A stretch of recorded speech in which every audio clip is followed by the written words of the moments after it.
Kembali lagi di Cerita Cinta Channel. Jangan lupa like, comment, and subscribe ya. Terima kasih.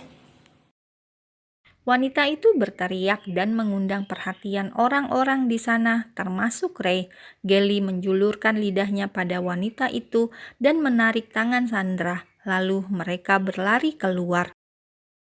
Sandra dan Gelly tertawa melihat wajah kesal wanita itu. Ray melihat Gelly yang keluar dari restoran itu bersama Sandra. Ray sangat hafal dengan sosok Gelly meskipun dia melihatnya dari jauh. Ray menelpon Gelly. Gelly mengangkat ponselnya. "Halo Ray, ada apa?"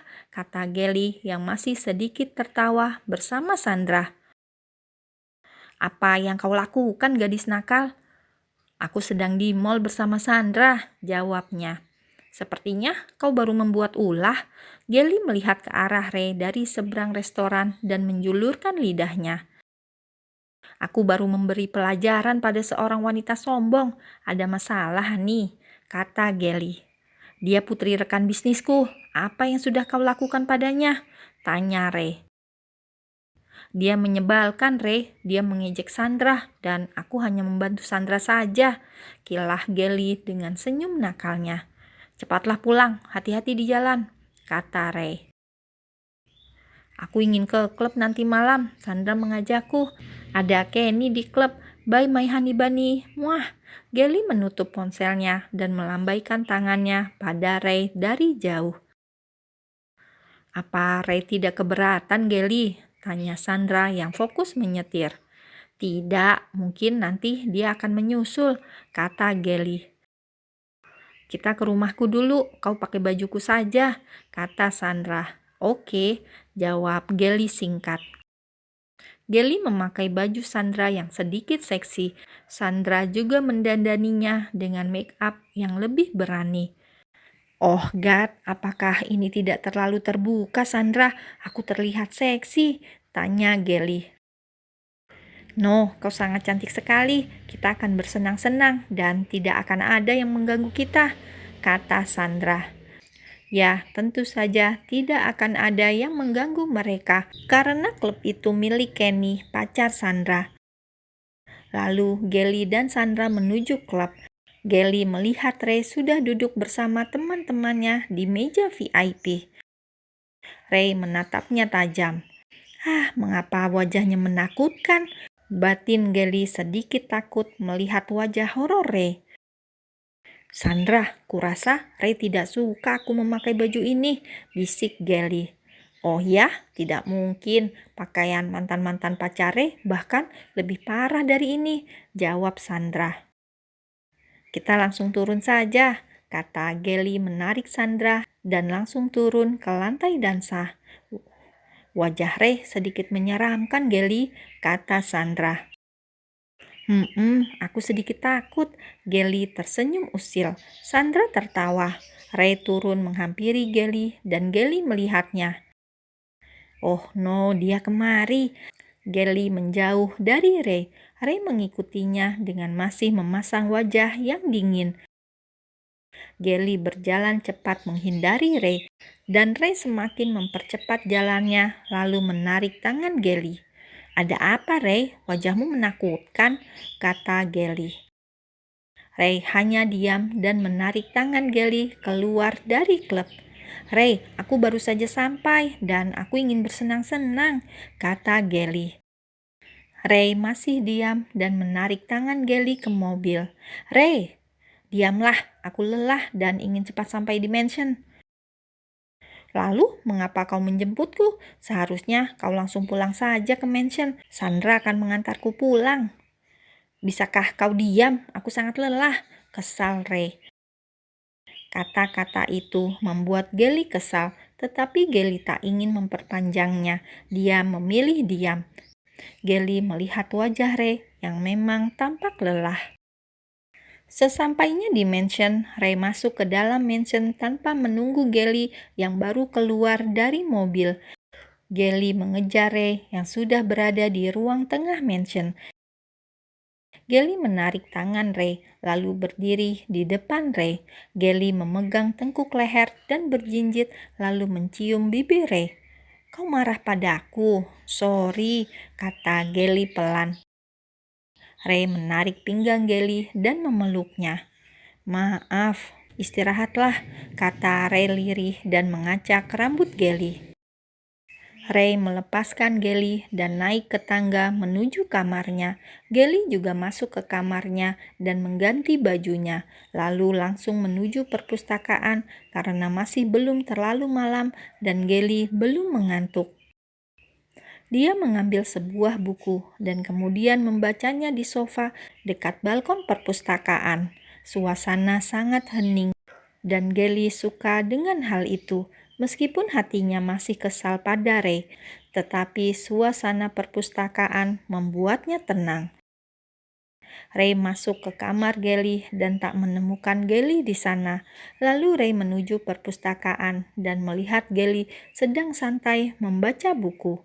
Ray duduk di sebelah Gelly dan mengambil buku yang dibaca Gelly. Ray, kau belum tidur? Gelly kemudian naik ke pangkuan Ray dan mereka berhadapan. Gelly mencium kening Ray, lalu hidung mancungnya dan bibirnya. Kau tahu wanita tadi? Tanya Ray. Gelly mengangguk. Ayahnya adalah relasi bisnisku dan dia mencoba menjodohkannya denganku, kata Ray membelai pipi Gelly. Lalu? Tanya Gelly mengerjapkan mata bonekanya. Tentu saja aku menolaknya, jawab Ray mengecup bibir Gelly. Seharusnya aku memilih pacar yang jelek dan kaya, bukan yang tampan sepertimu, karena aku akan selalu berbagi dengan wanita lain yang menikmati ketampananmu, kata Gelly datar. Ray tertawa kecil dan mencium gemas bibir Gelly. Kau pikir pria jelek dan kaya tidak akan digoda oleh wanita lain, kata Ray tersenyum. Menyebalkan, jawab Gelly. Apakah kita masih lama di New York, Ray? Tanya Gelly. Mungkin sedikit lama. Apa kau merindukan Swedia? Tidak, aku suka di sini. Selama bersamamu, aku akan selalu suka dimanapun. Gelly membelai pipi Ray. Lalu Ray menggendong Gelly dan membawanya ke kamar Ray. Ini bukan kamarku, Ray, kata Gelly.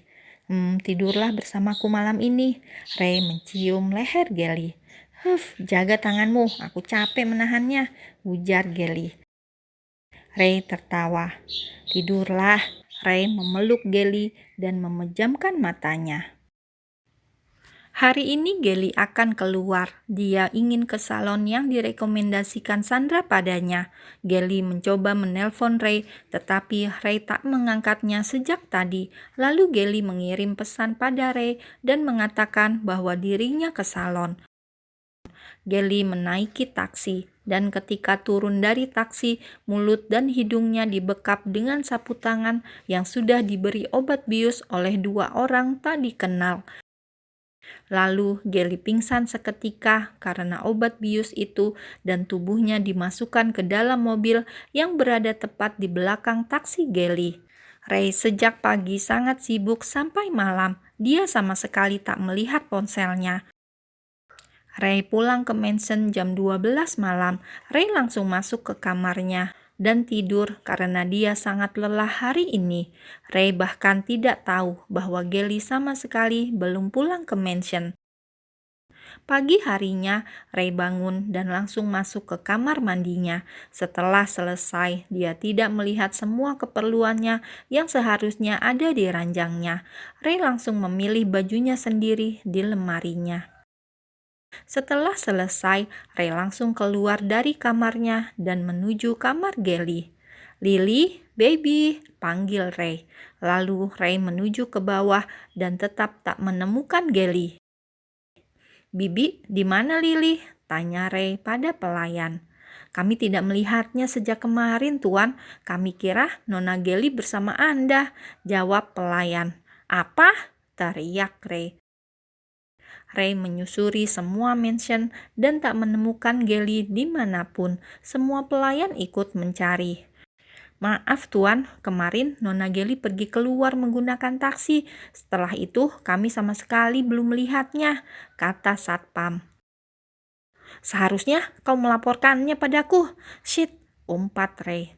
Ray menelpon seseorang untuk mencari Gelly di seluruh New York. Kemudian Ray keluar dari mansion dan ikut mencari Gelly. Sandra, apa kau bersama Lily? Tanya Ray pada Sandra melalui ponselnya. Tidak Ray, tapi kemarin dia mengatakan padaku akan ke salon, jawab Sandra. Di mana alamat salonnya? Kirimkan alamatnya padaku sekarang, kata Ray lalu menutup teleponnya. Lalu ponsel Ray berbunyi menandakan ada pesan. Sandra mengirimkan map salon itu dan Ray segera ke sana. Ray kemudian bertanya pada pegawai salon dan mereka mengatakan bahwa mereka sama sekali tak bertemu Gelly kemarin. Ray akhirnya melihat CCTV di depan salon itu dan dia melihat Gelly diculik dua pria tidak dikenal. Shit, umpat Ray dengan keras. Ray kemudian segera mengerahkan semua anak buahnya untuk mencari Gelly. Cari siapa dalang di balik ini semua, bentak Ray pada asisten dan anak buahnya. Ray kehilangan kendalinya. Hatinya benar-benar tidak tenang, apalagi sama sekali tidak ada jejak dari hilangnya Gelly. Mobil yang dipakai untuk menculik Gelly pun tak terdaftar. Semua CCTV sudah Ray periksa, tetapi tak menemukan jejak Gelly sama sekali. Selama 2 hari 2 malam, Ray sama sekali tidak tidur. Dia bahkan melewatkan tender pentingnya hari ini karena pikirannya tidak fokus. Otaknya penuh dengan Gelly. Dia memikirkan apa yang terjadi dengan Gelly. Ray takut sesuatu yang buruk menimpa Gelly.